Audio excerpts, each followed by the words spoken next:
Manipis. Minsan, ew, madungis. Pero masarap. Mwah, ikis.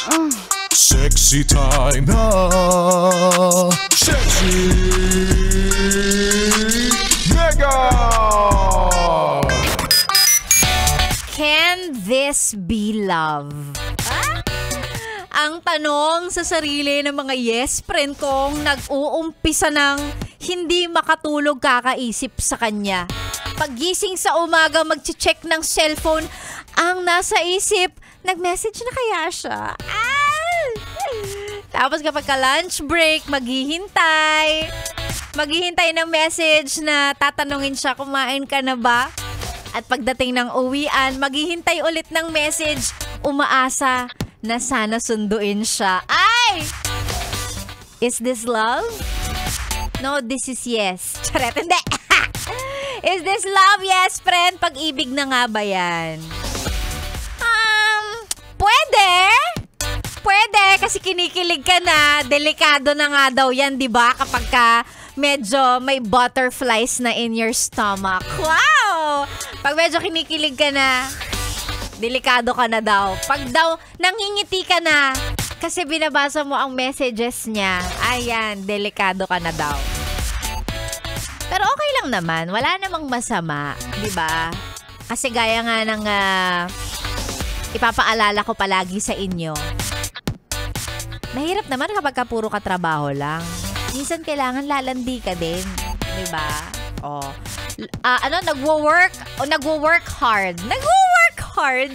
Nagtatrabaho ng maayos Monday to Friday. Pagdating ng Saturday, Sunday, lalandi na rin dapat. May me time ka ba? Ganon. Importante din 'yon. So ngayon kung ayan na yan, if you think it is love, edi go, hayaan mo nang ma-inlove ka sa kanya. Basta dapat hindi lang ikaw ha, tsaka dapat hindi ka delulu lang. Kasi yung iba, nai-inlove, pero delusions lang ba? Yung bang naging mabait lang sa kanya, nai-inlove na agad. Hindi naman ganon. Dapat ikaw at tsaka siya in the same page. You know, in the same wavelength, alam mo yon, gets mo ko? Hindi yung siya tingin niya sa'yo friend lang, tas ikaw more than friend, yan, delikado ka pagka ganyan. Dapat yung alam mong gusto ka niya, tas gusto mo rin siya, dapat yun yung tama.